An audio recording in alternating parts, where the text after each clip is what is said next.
Que legal, Show cara. de bola. Nossa, que aula. Pelo amor de Deus, eu fiquei com vontade de ser seu aluno. Eu fiquei pensando nisso também. Falei, Você pô, também?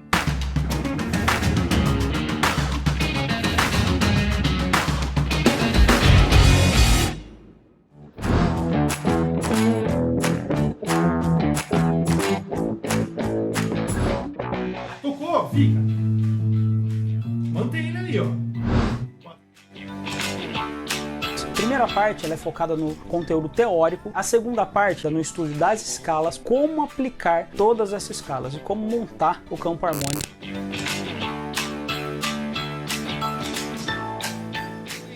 E aí, galerada, meus queridos telespectronators da web, quem vos fala aqui novamente é Bruno Talker, hoje mais uma vez reunidos para a realização de um Talkcast, o podcast do canal Talk Brothers. Diz aí, Baco.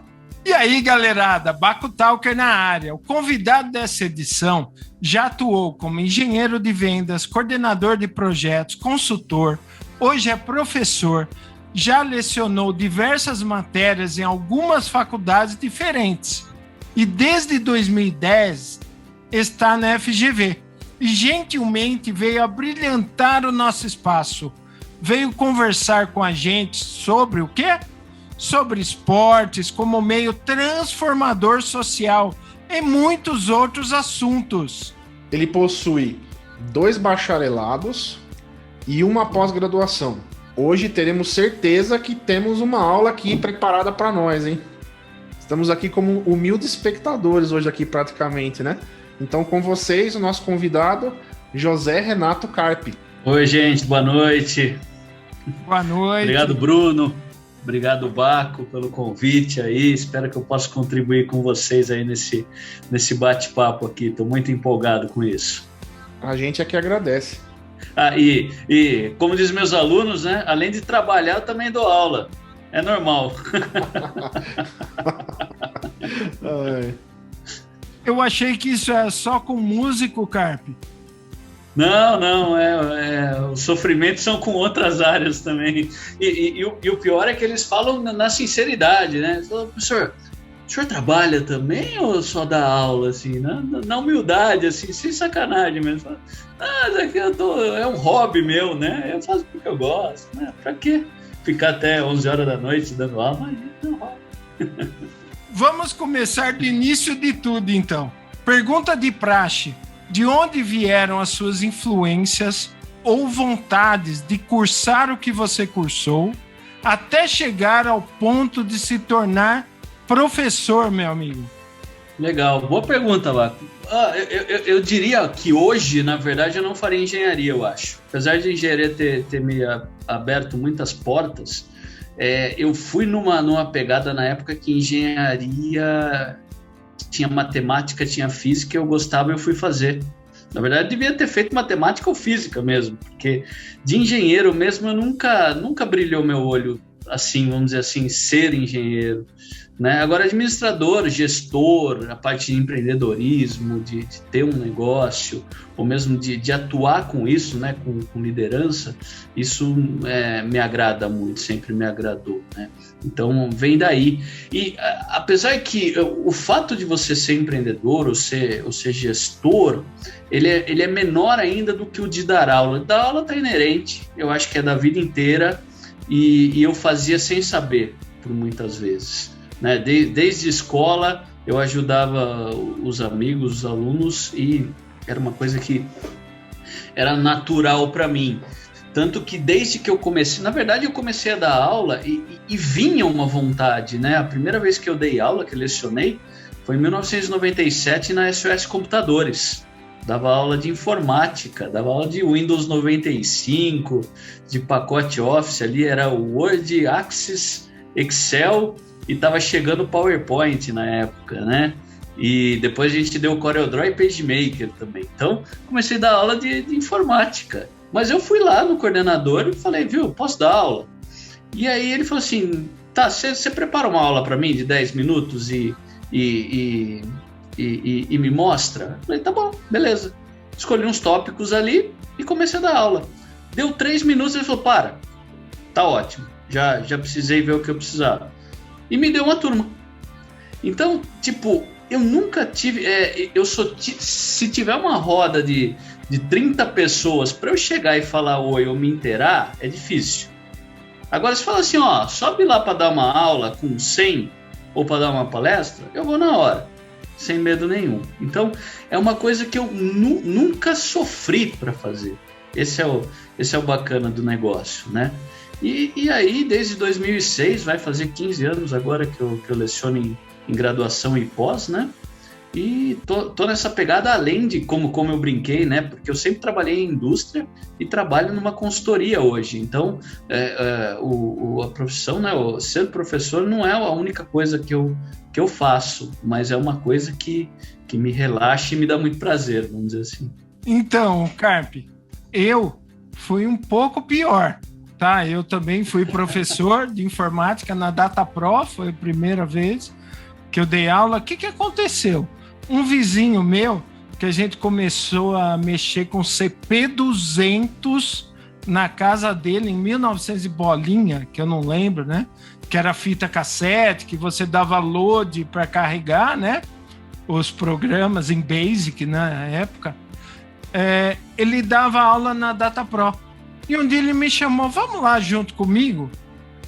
Falei, mas eu vou poder entrar lá na turma? Ele falou, você fica lá no fundo, de boa, né? E ele estava dando aula e no meio da aula, a mãe dele ligou que tinha acontecido alguma coisa com o pai dele. Ele teve que ir embora e falou, vai lá, continua a aula. E era aula de Excel. Não, de Lotus, era aula de Lotus 1, 2, 3. Né? Muito tempo, então... Nossa, que legal saber disso. Não sabia dessa parte sua. E é bacana, né? Porque Lotus eu não peguei, já peguei pacote Office, né? Mas na época ainda muito instrutor programava em DOS, né? Então vira e mexe, todo mundo entrava e começava a mexer no DOS. A gente fazia plantão de sexta-feira e às vezes fazia alguns cursos de hardware. Então era gostoso. Eu falo que eu peguei uma HD aberta e risquei ela, né? Tive esse prazer. Na verdade, então era uma coisa legal, né? Da época. E foi ali que começou tudo, né? Então, me orgulha muito disso, né? Show de bola, Carpe. Você sabe que em 95 eu era adolescente. E eu tava fazendo eu tava fazendo a datilografia nessa época. Fiz Hamilton também, opa, curso completo. E aí meu pai queria que eu fizesse, não, porque você tem que aprender a datilografar na máquina de escrever, aquela coisa, né? E já tinha uns PCs caseiros, assim, já tinha alguns, né? Não era todo mundo que tinha, né? Eu, por exemplo, não tinha. E aí eu lembro que no final de 95, começo de 96, assim... O meu irmão comprou um 486. E aí eu era adolescentão ali, né? Olhei aquele negócio assim, não sabia fazer nada, lá. O que era o Windows, o que eu não sabia nada.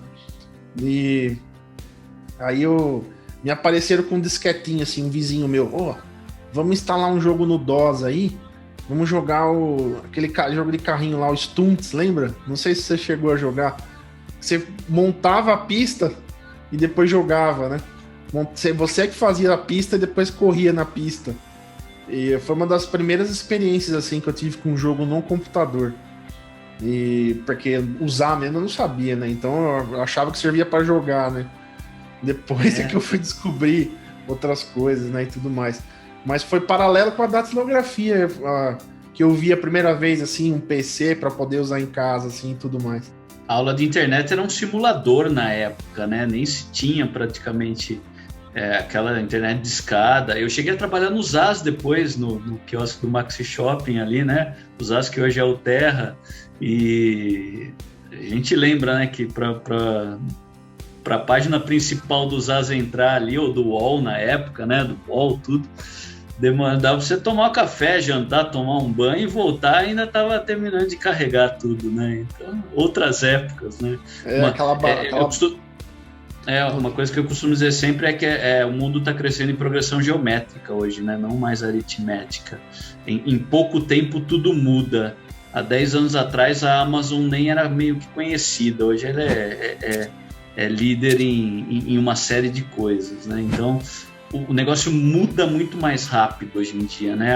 A facilidade de informação ela está muito mais fácil. Apesar que eu costumo dizer o seguinte, quando na nossa época, quando a gente fazia um trabalho de escola, a gente tinha que ir lá na biblioteca, pegar o livro, ler, né? Comprar uma folha de papel ao maço, escrever, entregar, resumir tudo. Hoje você vai no Google e você tem milhões de opções, né? A única coisa é que na época a gente sabia da idoneidade do livro. Hoje você tem que filtrar e saber gerenciar a informação, porque se você pegar um assunto e colocar 10 sites diferentes, você vai ficar na dúvida de quem está falando a verdade ali. Então o grande ponto hoje é a gente filtrar, né? Saber usar essa informação a favor, essa informação boa a favor. Isso daí é novo, Carpe. Vocês são novos. Eu sou da época, eu fiz o primeiro curso de internet do Brasil no Shopping Eldorado. Tinha 3 programas, era o Camaleão, tinha 3 programas para você acessar a internet, era só texto puro e BBS. Não sei se vocês chegaram a assinar BBS. O que é BBS? Não sei, cara. BBS, é os primórdios do Google, que era o quê, por exemplo? Tinham servidores com diversos tipos de arquivos que você pagava mensalmente para acessar não era blogs, né, que chamaram, acho que não era nem site, era mais arquivos que você acessava para baixar, tipo, não existia MP3 na época, era um áudio em 8 bits que... Puta, como que era o nome da extensão? Depois eu vou colocar na descrição aqui. Mas era o pré-MP3, né, ainda. E você assinava isso. E programas. Você tinha, por exemplo, o WinZip, essas coisas. Não existia isso, né? Mas eram como se fossem programas utilitários que você entrava lá para baixar para o seu computador. Mas um programa você levava uma noite e pouco para baixar. Coisas minúsculas, né? Eu não tive tanta experiência assim com o computador logo de cara, porque não era meu o computador, né? Então o acesso era restrito, né? Meu irmão não deixava muito, assim. Mas no final ali dos anos 90, aí eu consegui mexer um pouco mais, mas daí já era a época do ICQ, né? Aí eu entrava pra mexer no ICQ, conversar com os meus amigos e tal. Então já era uma fase diferente de 95, né? Já tinha evoluído um pouco mais, né? Exato. Mas agora vamos falar de música um pouquinho, Carpe. Fazer um parênteses aqui na informática e fazer uma pergunta aqui pra você. A gente sabe que você é tecladista de uma banda de rock nacional, correto? Era, né? Era. Enfim, né? E no meio disso tudo aí, como é que surgiu a música? Onde é que tá a música encaixada aí no meio da sua vida? A música, eu costumo dizer que são 3 pilares muito fortes na minha vida, que é a educação, música e esporte, né? Então música foi desde o começo muito forte também, muito presente na minha vida, sempre gostei muito, né? Sou da época do vinil ali, sou da época muito forte das bandas do rock nacional ali, pegando RPM, Paralamas, Barão, Legião, Titãs, né? Tudo, Nenhum de Nós, tudo que... Biquíni, quem mais, Baco? Lembra aí? Ira, né? Tudo que tinha dessa época, mas, assim... se você perguntar assim, o que você mais gosta? Acho que rock, mas eu sou muito eclético, eu gosto de muita coisa, tanto que por muitas vezes em bandas eu era a ovelha negra do negócio, né? Porque roqueiro normalmente gosta de rock e o resto é uma porcaria, e eu não. Eu gostava de outras coisas também, né? E falava assim, não, por que não pode gostar de outras coisas, né? E aí a gente estudava no colégio objetivo, né? Ia de vez em quando no Maxi ali, de final de semana, dar uma volta, né? Comer alguma coisa. E os amigos que eu tinha, o Baco conhece um, que é o Gustavo, né? Que é baterista, que foi o baterista da banda. A gente tem uma amizade aí de quase 30 anos, acho, mais ou menos. E um dia a gente tava sentado lá no Max e falou, vamos montar uma banda? Vamos montar. Eu toco bateria, o Gustavo falou, né? E aí tinha um outro amigo nosso, falou que ia tocar violão, eu falei que ia tocar violão e guitarra também. Aí depois eu fui num show no Grêmio, tinha um cara tocando piano ali de uma maneira espetacular. Eu falei assim, não, Gustavo, não tocar violão não, tocar teclado. E aí entrei na Keyboard para fazer aula de teclado, isso em 1993.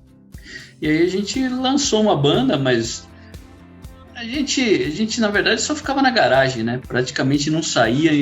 Eu tinha mais alguns objetivos de tocar fora, mas os outros não se ligavam muito nisso na época. E aí a primeira saída que a gente fez foi, se eu não me engano, em 97, nós nos inscrevemos no Pão e Poesia e fomos chamados, né? E eu brinco que eu toquei na concha acústica lá, onde todos os caras top tocaram, né? O Baco também, né? E foi a primeira saída. E depois tivemos uma outra saída aí em 99, que foi no Canto Encanto.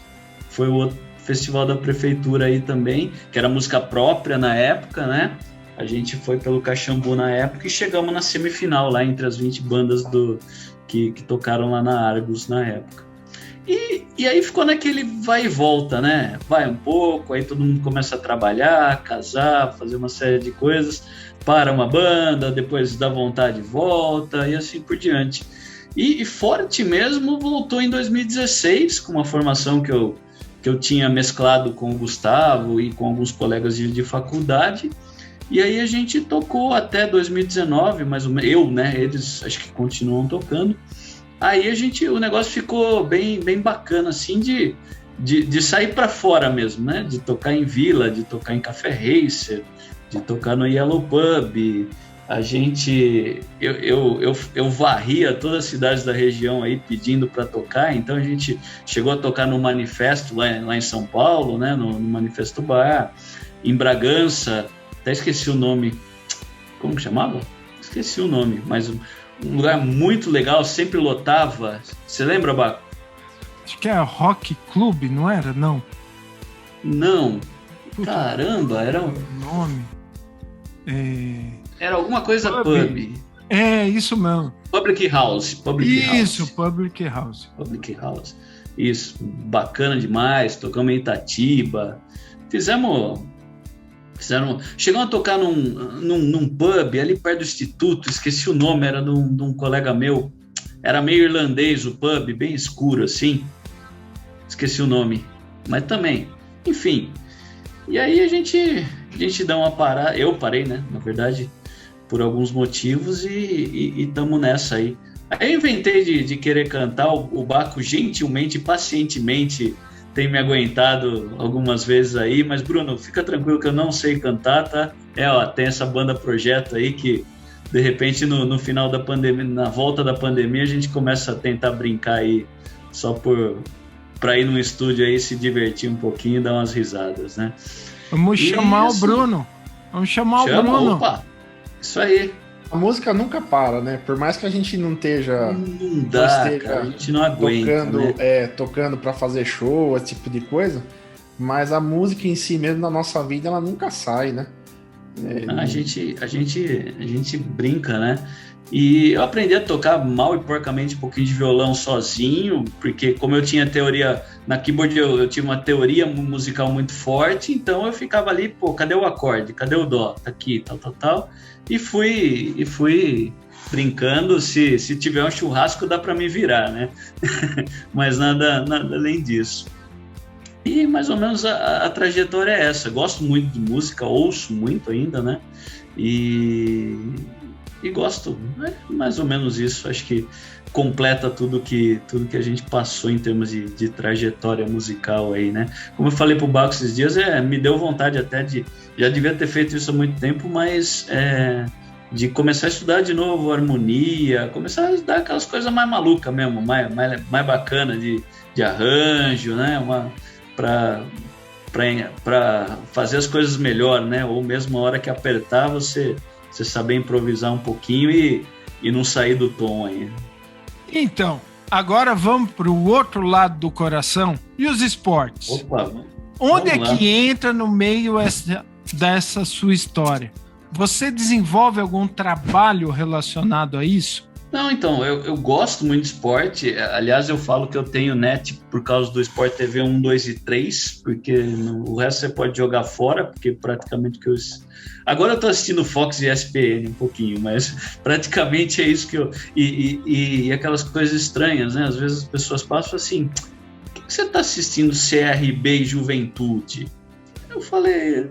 Porque é legal, eu quero ver, pô.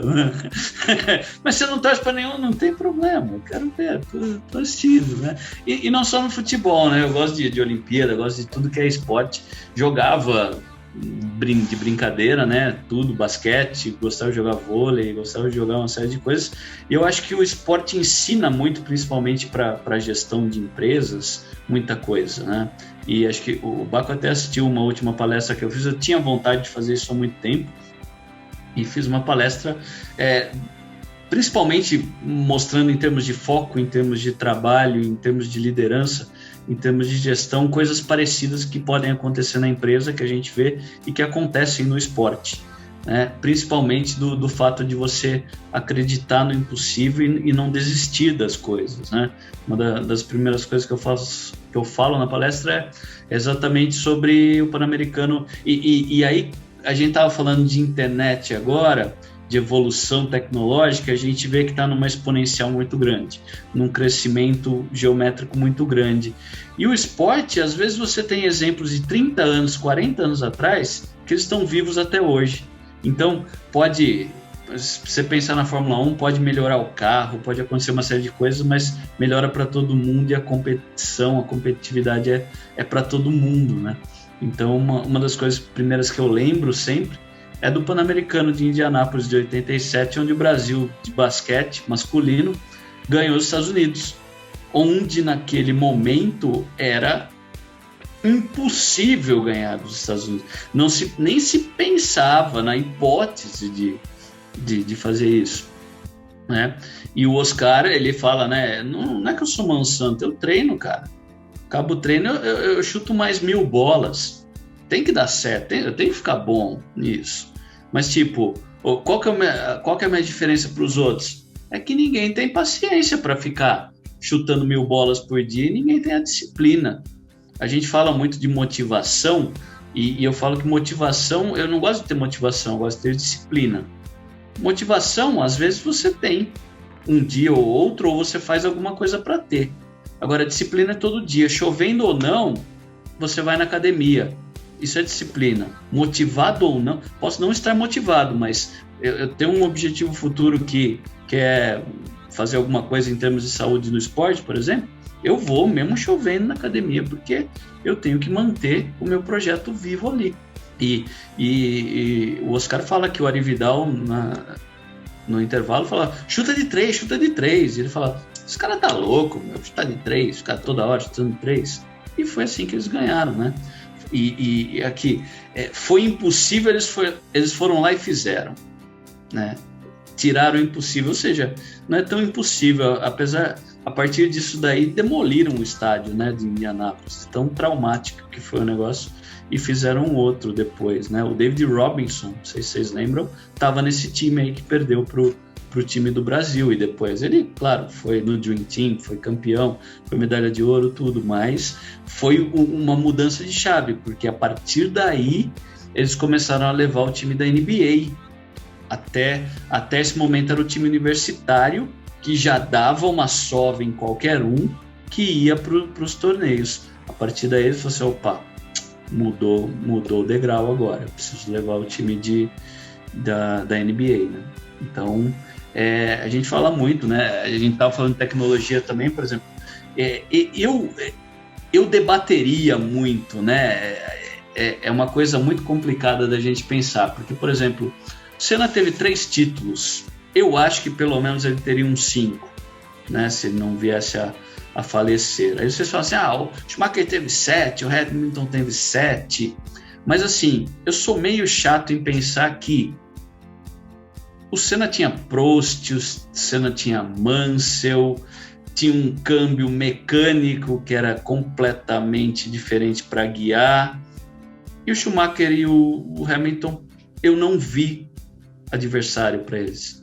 Eu não via 3, 4 neguinho com carro bom tentando ganhar dele. Tanto que esse ano o Verstappen, né, tá chegando. Por que ele não está superando? Né? Então, não basta carro só, basta ter uma série de coisas. Não tirando o mérito dele. Sensacional um piloto, né? Mas eu acho que se ele tivesse mais oponentes, como o Senna tinha, por exemplo, ele teria mais dificuldade de chegar onde ele chegou, assim como o Schumacher. Se a gente fizer uma conta simples, no ano que o Senna morreu, o Schumacher já estava liderando o campeonato e foi para a última prova e quase perdeu para o Damon Hill aquele ano. Não sei se vocês lembram. Damon Hill substituiu o Senna, ou seja, ele começou 3 corridas depois com 30 pontos a menos. Então, muito provavelmente, é o que eu falei, é especulação, mas o Senna poderia ser tetra aquele ano já, e o Schumacher ter 6 títulos e não 7. Né? Se o Senna ficasse mais uns 3, 4, ia equilibrar, na minha opinião. Mas o que eu quero dizer é o seguinte, né, mais do Senna também, pensando nessa palestra que eu sempre dou, ele, por exemplo, ele terminou o GP de 91 do Brasil com uma marcha só, com a sexta, né? Então, e falando assim, não, tem que dar. Não, eu cheguei no meu limite, mas eu tenho que passar do meu limite. Tem que dar, até onde der eu vou ficar aqui. Né? A gente fala de aula, quantas aulas eu peguei para lecionar simplesmente porque eu acreditei naquilo. Né? Uma vez eu fui numa escola aqui em Jundiaí e simplesmente entrei na secretaria, falei, oi, tudo bem? Coordenador de pós tá aí? Num sábado, sem saber quem era, sem saber nada. Ela falou assim, deixa eu ver se ele pode te atender. Deu 10 minutos, ele me chamou. Oi, tudo bem? Eu falei, professor, tudo bem e tal? Eu leciono na graduação, na pós, tal, dou aula disso, tenho tanta experiência e tal, estou disponível aí se o senhor precisar de alguma coisa que eu possa te ajudar. Né? Ele fala, me dá seu e-mail. Deu o e-mail aqui, passou 20, 30 dias, ele estava me dando uma disciplina. E tipo, se eu olho para fora e falo assim, não dá. Mesma coisa na FGV em Jundiaí, eu olhava assim e falava, imagina FGV, imagina que eu vou conseguir dar aula aqui, vai demorar pra caramba, né? E um dia eu tive a cara de pau de mandar um e-mail para a coordenadora e ela me chamou. Né? E do mesmo jeito, né? Agora eu tô mais gordo, tô com uma cara mais de velho, mas antes, há uns anos atrás, eu era mais magro, tinha aquela cara de moleque, né? E ela olhava para mim e não botava fé, né? Não botava muita fé. E aí, um dia ela pediu para se apresentar a todo mundo e eu falei assim, esses caras estão muito mortos. Deixa eu dar uma aula de verdade aqui para ela ver o que acontece. Quando eu falei, na semana seguinte, ela me deu uma aula também, né? E então tem que acreditar, né? O não, eu costumo dizer em negociação que o não você já tem. É melhor você falar assim, tentei e não deu, do que você ficar na dúvida a vida inteira se ia dar. Esse é o grande ponto. Então, por isso que no esporte tem muita gente que até o último segundo acredita e muitas vitórias acontecem porque eu acredito. Até o último segundo. Né? Me lembra muito a Champions de 2005, onde o Milan virou o primeiro tempo com 3-0, Milan de timaço de Dida, Kaká, entre outros ali, e o Liverpool voltou no 3-3 e ganhou nos pênaltis depois. Né? O jornal da Turquia até, como foi em Istambul, né, afinal, eles botam unbelievable, Vabu, né, do tipo Istambul, falando inacreditável o que aconteceu aqui. Bruno, tem algumas do Palmeiras também nesse caso, mas eu não vou entrar nesse mérito, acho que você deve saber exatamente quando foi, com quem foi, né, um tal de Romário, essas coisas, mas vamos passar também, mas é um ponto de acreditar aí, né, mas imagina o seguinte, você vai pro vestiário 3-0, você fala assim, tá bom, o que eu vou fazer? Voltar, vou virar esse jogo? E tem que acreditar em tudo. Não é só acreditar em ganhar, mas acreditar que você pode fazer até quanto você pode. Eu estava lendo uma reportagem esses dias exatamente disso. Por que depois dos 40 as pessoas começam a não recrutar as pessoas em empresas? tem experiência, tem dedicação, tem muita coisa boa para fazer ainda.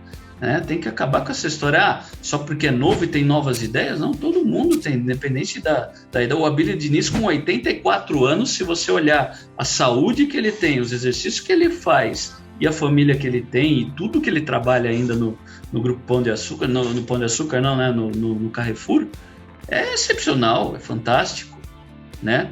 E aí me lembra também o Tom Brady. Tom Brady, com 43 anos, já ganhou um monte de Super Bowl com o Patriots, que é um time extremamente famoso e forte. Falei assim, não quero mais, vou pro Buccaneers, eu não sei se é assim que fala. Vai lá e ganha. Ou seja, tem que ter uma mente muito forte para você falar, vou lá e vou ganhar nessa situação. Então, depende só da tua cabeça. E por isso que eu falo que muita coisa que acontece na empresa, de você crescer, eu costumo dizer o seguinte, né, nessa analogia, tem muita gente em empresas, né, não sei se vocês já trabalharam, né, muito em empresas, que tem muita gente que cresce rápido. E por quê? Porque ele fala assim, cadê a bucha que ninguém quer resolver? Daqui que eu resolvo. Né? E toda hora o cara tá resolvendo. E ao resolver essa bucha, ele tá antecipando anos de experiência que ele ia ter em um.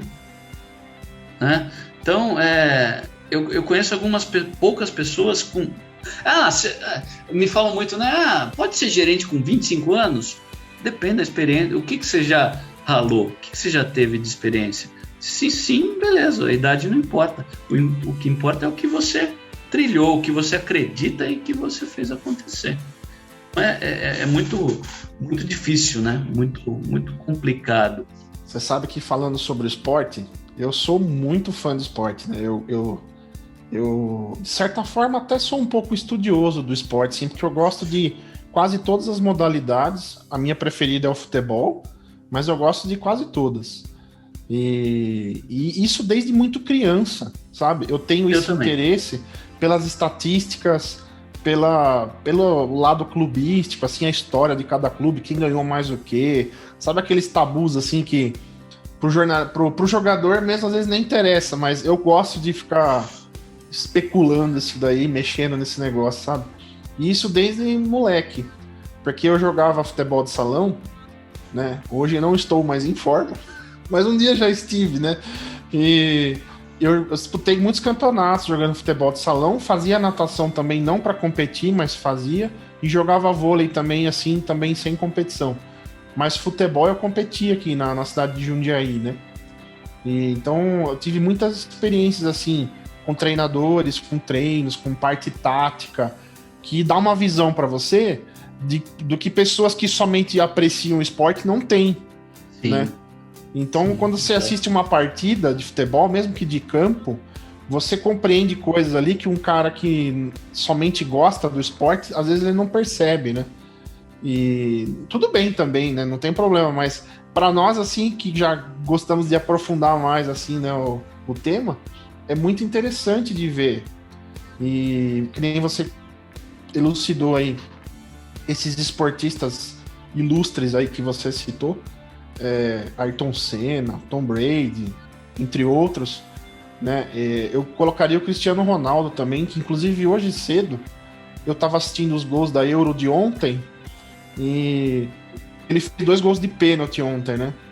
Meu, assim, a energia que esse cara passa, eu só vi os melhores momentos, eu nem vi o jogo, mas a energia que ele me passou ali só dos highlights, eu fiquei motivado pro resto do meu dia, cara, de ver quando ele pula e ele faz aquela comemoração característica dele, né? Meu, eu vi e falei, esse cara é um monstro, velho. A seleção de Portugal é um lixo, velho, perto de outros times. Mas ganhou a última Euro, né? Tudo bem, é uma equipe, é um jogo coletivo e tal, mas a energia, o que esse cara deve contagiar esse grupo aí, meu, não tá escrito. Tanto que eu acho que depois que ele se aposentar, Portugal vai voltar a ficar na gaveta lá esquecido. Porque... ele é muito de grupo, porque na Euro 2016, no vestiário tem um vídeo que mostra ele sendo extremamente humilde, falando que não foi ele, foi o time, e agradecendo, obrigado por vocês terem me dado uma Eurocopa também, né? Então tem muita discussão. Eu sou muito fã do Cristiano Ronaldo, tem muita discussão, né? Porque é o que você falou do partir para cima. Muitos falam assim, o Messi, ele não, por mais protagonista que ele seja, ele não fala assim, não é que nem o Romário, dá a bola aqui que eu resolvo. Mas ele pode até resolver com habilidade, mas não com o contágio. Né? O Daniel Alves comentou algo assim, né? Falou, se eu não der a bola pro Messi toda hora, enquanto eles jogavam juntos, né, no Barcelona, né? Falou isso. Falou, né, que ele falou pro Guardiola, né, na época, né? Falou, eu tenho que tocar toda hora a bola pro Messi, senão ele se desliga do jogo, né? Sim.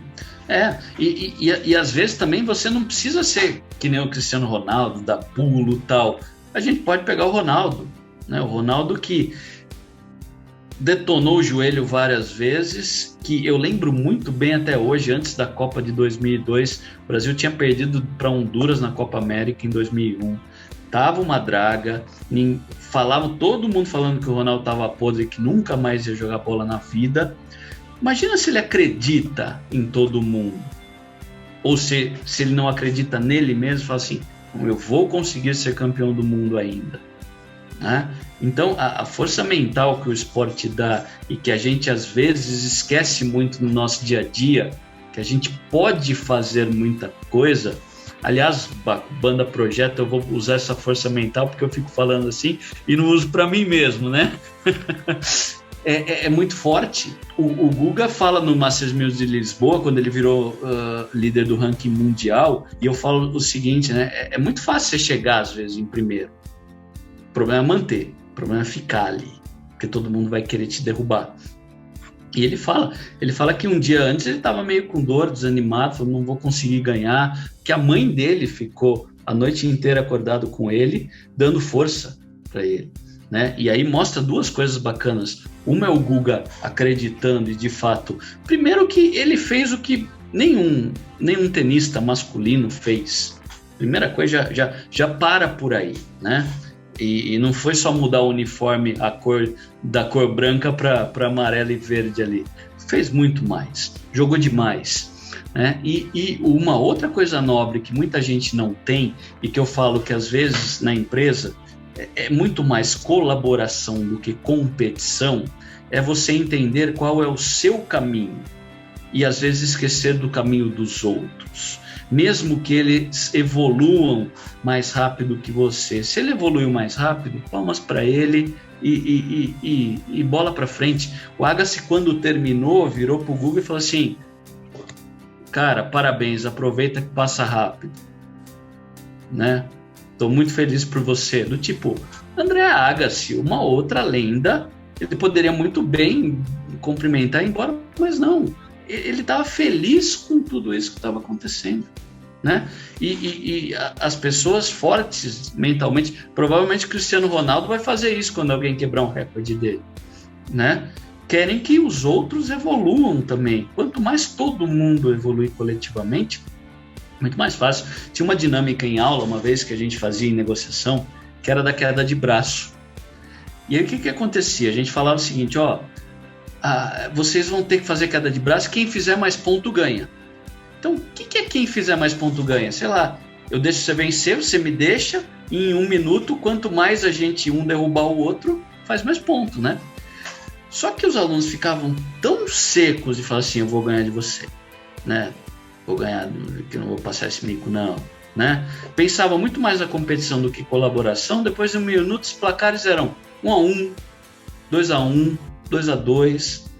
Só um ou outro falava assim, deu 35-35 aqui, professor. Ninguém...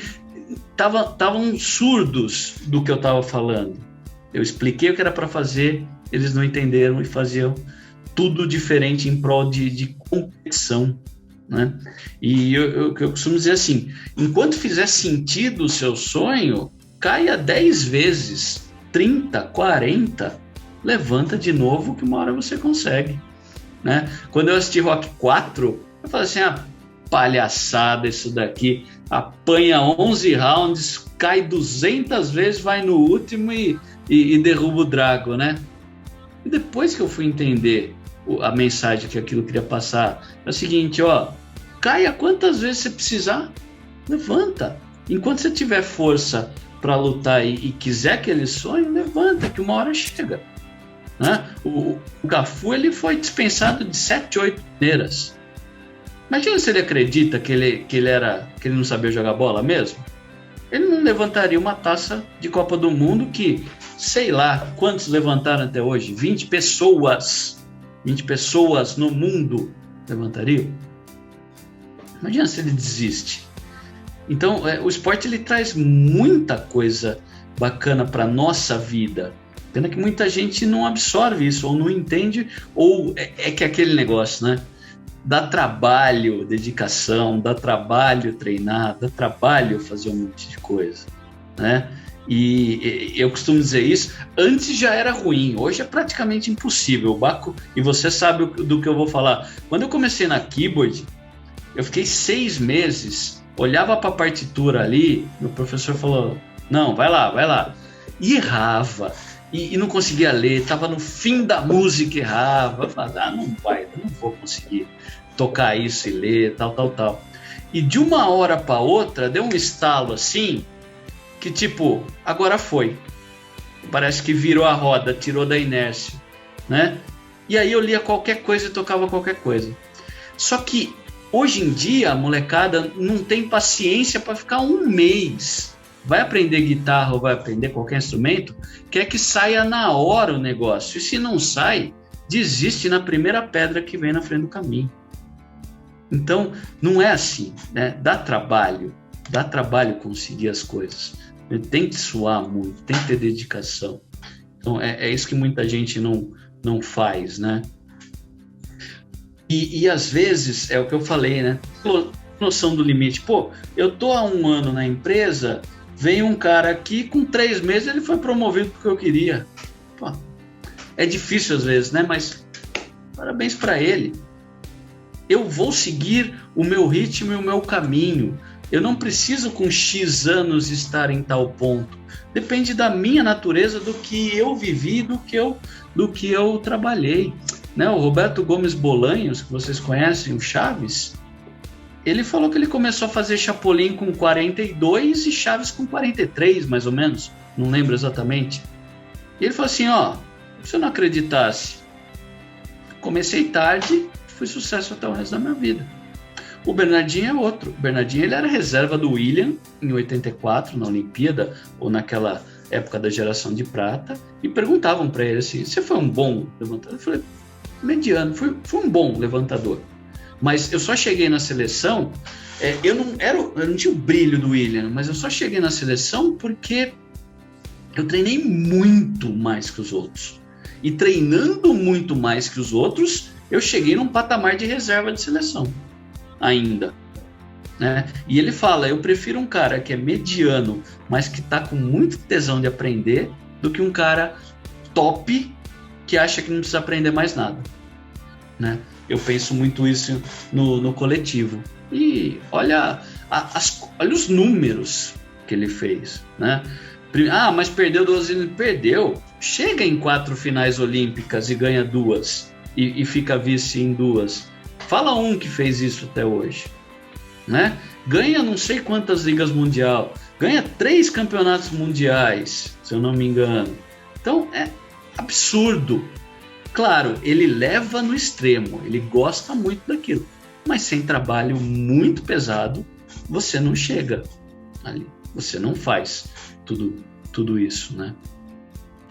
E sobre a Copa América, o que você pensa da realização dela aqui no Brasil, nesse momento, né, atual, e sendo que a última também foi realizada aqui há pouco tempo, né? Eu acho que é uma questão mais de federações, cara. Eu acho que não teria a necessidade. Se a gente pensar, acho que teve 4 ou 5 Copa Américas desde 2016, por causa do centenário, por causa de uma série de coisas. Acho que poderia... É um assunto muito polêmico, né? Poderia não se fazer. Porque a gente não está numa época ainda de fazer alguma coisa nesse sentido, né?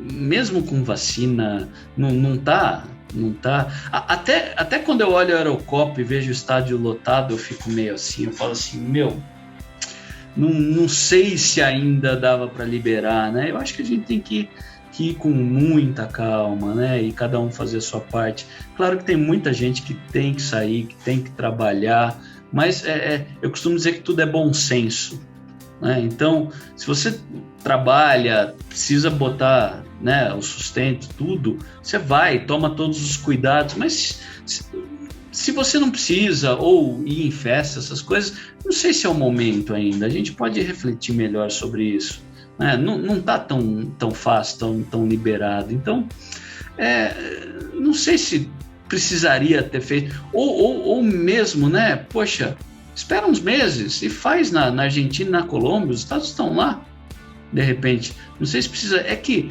aí começa a entrar datas de campeonatos locais, entra a data FIFA, entra uma série de coisas que não é tão trivial também você fazer, mas se você perguntasse por mim, acho que eu não faria, acho que não seria o momento, teriam outros momentos para se fazer tudo isso. Eu concordo com você, Carpe. Quando eu assisto a Eurocopa, que eu estou assistindo quase todos os jogos, né? Eu deixo nos 2 computadores aqui enquanto eu trabalho. Eu tava falando pro Baco outro dia que eu sou meio nerd, né? E eu, de Copa do Mundo, eu sei, cara, um monte de estatística desde 1930. E eu não tenho com quem conversar sobre isso, cara, porque eu começo a falar, as pessoas começam a olhar meio torto, assim, sabe? Pô, mas por que esse cara sabe isso, né? Pra que serve, né? Não, é engraçado, né? Agora parou um pouco por causa da pandemia, mas eu dou aula na FGV nas conveniadas do Brasil, né? Então eu vou para uma série de cidades assim meio diferentes. E aí é engraçado que as pessoas se espantam, porque, por exemplo, eu vou para Governador Valadares e eu falo assim, e aí, o Democrata, como é que tá? Tipo, não, mas como você sabe que tem um time chamado Democrata aqui? Né? Então, tipo, é coisa desse tipo. Então, agora, sobre o esporte olímpico no Brasil, não existe apoio nem do governo, nem do COB e muito pouco do setor privado. Os medalhistas são normalmente atletas fora de série, privilegiados socialmente ou do exército. Quais os motivos para um país como o Brasil, que produz tantos esportistas de alto nível, funcionar dessa forma? Eu acho que é um pouco da cultura, né? Se a gente pensar, os Estados Unidos, ele forma na universidade. Então, eu sempre digo que a educação ela é um caminho para uma série de problemas serem resolvidos. E eu pensava isso com 7, 8 anos de idade, ninguém me contou isso. Eu olhava para o negócio e eu falava assim, não, mas primeiro de tudo, todo mundo tem que ter acesso à educação, todo mundo fazer faculdade ou os cursos básicos, para aí depois a gente poder conversar. Então, e aí eles acoplam, né? Por exemplo, nos Estados Unidos, você vai para a faculdade, tem educação e sai de lá um atleta olímpico. Ou vai para uma universidade, para um time de basquete, através do ensino, através do estudo, né? E se você pensar em culturas orientais, eles têm uma coisa que muitas vezes não se tem, que é a disciplina muito forte. Não só do atleta, mas da organização, do desenvolvimento, do trabalho. Então, de fato, a gente não tem incentivo, né? E eu diria pior, a gente pensa em atletas olímpicos, mas e às vezes a gente fala, né? Tem coisa que mesmo às vezes sem dinheiro ou sem tempo, se você tem vontade, faça, porque nunca mais vai acontecer. Pode ser que não aconteça mais. Então, por exemplo, me arrependo demais de não ter ido na Copa do Mundo do Brasil, em nenhum jogo, na Olimpíada do Rio, e me deu um súbito de conseguir ir na Paralimpíada, em 2016, no Rio de Janeiro. Né? E são lembranças que eu guardo até hoje com muito orgulho. E a hora que você assiste Paralimpíada e que você olha os caras com algumas limitações fazendo o que eles fazem, né? Eu assisti natação, por exemplo, e eu olhava pro nadador ali, né, com algumas limitações, terminou a prova, acho que era de 100 metros ou de 50, não lembro. E na época que eu nadava aqui em Jundiaí, né, eu falava assim, pô, peraí, ele fez um tempo melhor que eu. Como assim? Treinando, se esforçando, só que eles devem ter muito menos incentivos do que os outros. Tem um livro, depois vocês entram no Google aí, deve ter para comprar em todas as livrarias, na Amazon, leiam, chama Para-Heróis, da Joana de Assis, que é a jornalista do Sport TV ali, da Rede Globo. Tive a oportunidade até de falar com ela na Paralimpíada ali, né? Esse livro, ela conta a trajetória de 10 medalhistas paraolímpicos desde o começo até chegar nesse ponto. Então, sabe aquele dia que você está triste, que você fala que a vida não presta, que nada dá certo? Lê o livro, você sara na hora. É um tapa na cara de quem reclama da vida aquilo ali, né? São histórias incríveis, maravilhosas, né? Teve um atleta da bocha, na verdade ele faleceu recentemente, porque eu acho que era um tipo de esclerose múltipla que ele tinha, né?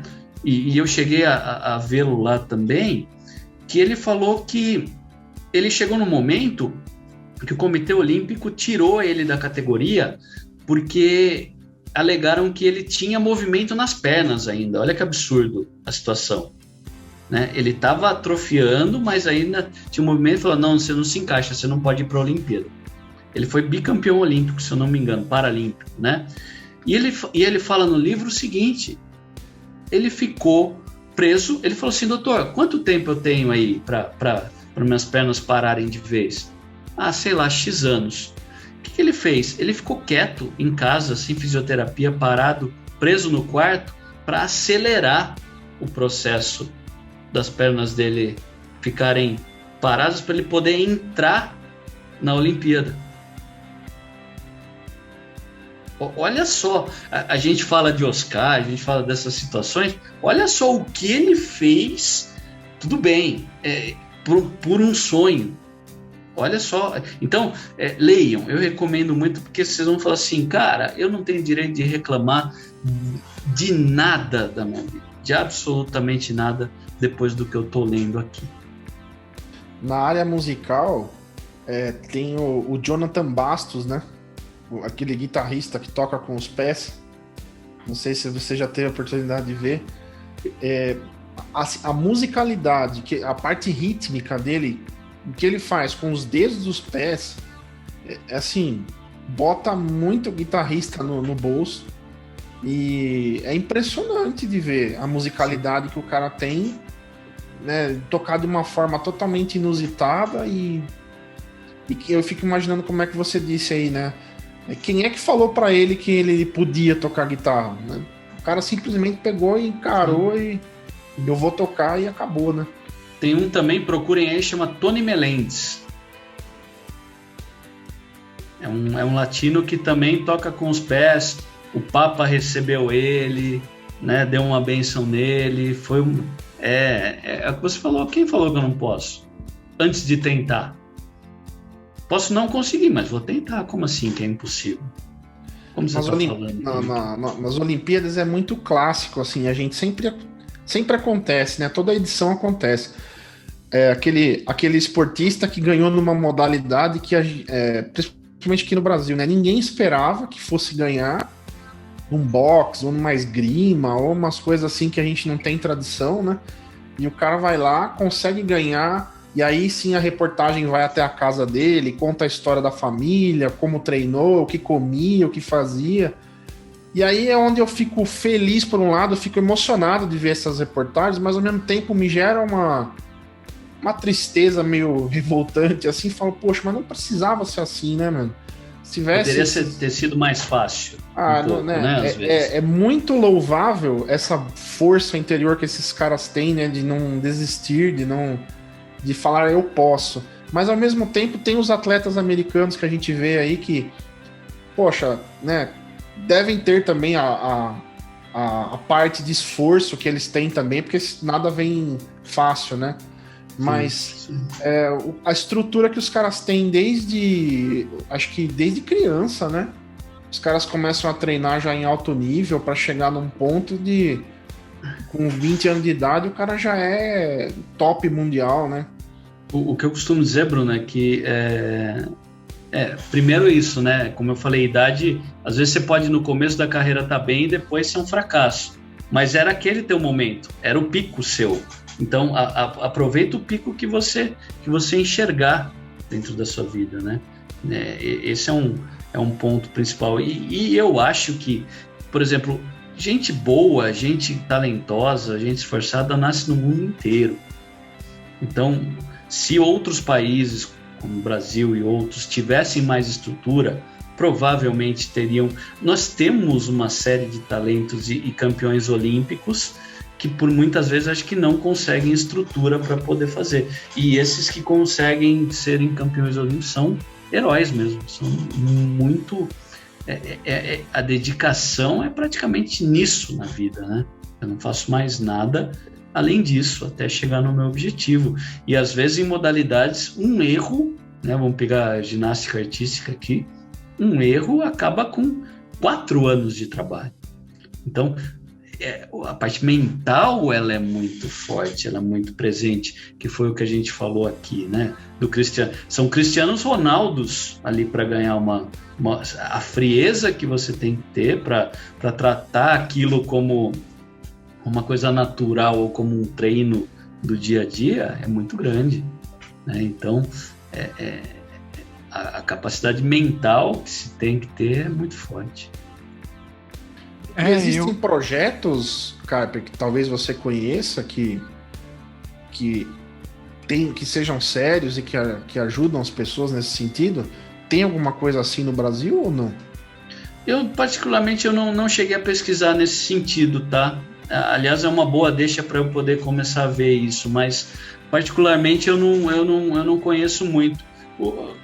Provavelmente tem, né, mas eles não sobrevivem muito por causa de tudo que a gente já falou aqui, infelizmente, né? Mas seria bom cada vez mais, e não só do governo, acho que a iniciativa privada pode ter um papel fundamental nisso, né? Acho que não só a parte pública, acho que na verdade quem queira ajudar, esse é o grande ponto. Para finalizar nosso papo, é de praxe pedirmos ao convidado que deixe uma mensagem, qualquer uma que você pense que agregue valor para quem estiver assistindo os Talk Brothers. O que eu costumo dizer sempre é para você sempre acordar e pensar o seguinte: olha, ontem eu fiz muita coisa boa, mas hoje eu tenho que tentar fazer melhor, né? O que a gente chama em fábrica, indústria de Kaizen, na melhoria contínua, ele tem que ser eterno. Eu tenho sempre que buscar todo dia a melhoria e quanto menos, vamos dizer assim, entre aspas, a gente reclamar das coisas, a gente guarda mais energia para poder melhorar. Eu costumo brincar que quando cortam uma árvore no meio, no tronco ali, a árvore não fica assim, pô, cortaram, sacanagem, meu. Olha o que fizeram, pô. Demorei anos para crescer. A primeira providência que a árvore toma é nascer um broto ali no meio do tronco, né? E continuar a sua melhoria, independente dos danos que causaram. Tem um livro que eu ouvi numa palestra também uma vez, chama Por que as zebras não têm úlceras? Depois vocês procurem aí.